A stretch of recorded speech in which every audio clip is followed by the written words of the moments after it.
Medinipur medical কলেজের suspended চিকিৎসক পল্লবী বন্দ্যোপাধ্যায়কে রক্ষা কবচ দিল কলকাতা হাইকোর্ট। আপনারা জানেন যে 13 জনকে সাসপেন্ড করা হয়েছিল, তার মধ্যে পল্লবী বন্দ্যোপাধ্যায় তিনি কলকাতা হাইকোর্টে মামলা করেন। সেই মামলায় তাকে রক্ষা কবচ দিয়েছে কলকাতা হাইকোর্ট। আমাদের সঙ্গে এই মুহূর্তে টেলিফোনে রয়েছে প্রতিনিধি সৌভিক মজুমদার। সৌভিক, এই নির্দেশ দিতে গিয়ে মহামান্য হাইকোর্ট কি বললেন? দেখো, কলকাতা হাইকোর্টের মাননীয় বিচারপতি তীর্থঙ্কর ঘোষ তিনি এই রক্ষা কবচ দিয়েছেন এবং রক্ষা কবচ দিতে গিয়ে তিনি বলেছেন যে কলকাতা হাইকোর্টের তরফ থেকে পরবর্তী নির্দেশ না দেওয়া পর্যন্ত চিকিৎসক পল্লবী বন্দ্যোপাধ্যায়ের বিরুদ্ধে কোনো রকম কড়া পদক্ষেপ পুলিশের তরফ থেকে গ্রহণ করা সম্ভব হবে না, অর্থাৎ পুলিশ কোনো কড়া পদক্ষেপ গ্রহণ করতে পারবে না।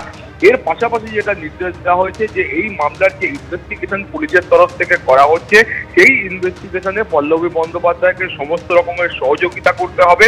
এবং তুমি একই সঙ্গে জানো যে এই মর্মে অর্থাৎ স্যালাইন কাণ্ডে ইতিমধ্যে কলকাতা হাইকোর্টের মাননীয় প্রধান বিচারপতির এজলাসেও জনস্বার্থ মামলা দায়ের হয়েছে। ফলস্বরূপ সেই মামলাও কিন্তু এখনো প্রধান বিচারপতির এজলাসে বিচারাধীন রয়েছে। এই পরিস্থিতিতে সিঙ্গেল বেঞ্চের তরফ থেকে অর্থাৎ বিচারপতি তীর্থঙ্কর ঘোষ তিনি এই স্যালাইন কাণ্ড যে পৃথক মামলা রয়েছে সেই মামলায় হস্তক্ষেপ করতে পারেন কিনা সেই বিষয়টা ক্ল্যারিফিকেশনের জন্য মাননীয় প্রধান বিচারপতির কাছে পাঠানো হয়েছে। মাননীয় প্রধান বিচারপতি তিনি সিদ্ধান্ত গ্রহণ করলে তারপরেই কিন্তু পরবর্তী পর্যায়ের বিচার প্রক্রিয়া এগোবে। কিন্তু আপাততভাবে পল্লবী বন্দ্যোপাধ্যায়ের বিরুদ্ধে কোনো কড়া পদক্ষেপ পুলিশের তরফ থেকে গ্রহণ করা চলবে না। সৌমেন, ধন্যবাদ সৌভিক। মেদিনীপুর মেডিকেল কলেজের পরে জলপাইগুড়ি, যেখানে আপনারা জানেন সেখানেও এক প্রসূতির মৃত্যু হয় এবং ওই প্রসূতির পরিবারের তরফে ভুল চিকিৎসায় তার মৃত্যু হয়েছে এমনই অভিযোগ করা হয়। সেই প্রসূতির পরিবারই এবার হাইকোর্টে যাওয়ার কথা ভাবছে। কিভাবে প্রসূতির মৃত্যু তদন্ত রিপোর্ট প্রকাশে গড়িমসির অভিযোগ আনছে তারা। বিস্তারিত জানতে কথা বলবো আমাদের প্রতিনিধি রাজা চট্টোপাধ্যায়ের সঙ্গে। রাজা, ওই প্রসূতির পরিবার হাইকোর্টে যাওয়ার কথা ভাবছে, তারা কি অভিযোগ জানাতে চলেছে হাইকোর্টে? দেখো, যেটা পরিবারের তরফ থেকে জানানো হচ্ছে, তুমি জানো যে এর আগে এই মৃত্যুর ঘটনার আগে কিন্তু তারা বারবার সরব ছিল যে সেখানে কোনো ওষুধের কোনো গাফিলতি ছিল কিনা বা ইঞ্জেকশন বা স্যালাইনে কোনো গাফিলতি ছিল কিনা এই নিয়ে কিন্তু বহুবার তারা কিন্তু সরব হয়েছিল। শেষ পর্যন্ত 24 দিন লড়াই করার পর সেই প্রসূতির কিন্তু মৃত্যু হয়। তারপর আজকে প্রায় 4-5 দিন হয়ে গেল যে তদন্ত হাসপাতাল কর্তৃপক্ষ তৈরি করেছে সেটার উত্তর জানতে চেয়েছিল। আজকে লিখিতভাবে এমএসবিটির কাছে তারা আসেন এবং পরিবারের তরফ থেকে জানতে চান যে তদন্ত কমিটি কি হলো, এখন 4-5 দিন পার হয়ে গেল, কোথায় তদন্ত কমিটি এবং কারা কারাই তদন্ত কমিটি আছে সেই নিয়ে কিন্তু তারা সরব হন।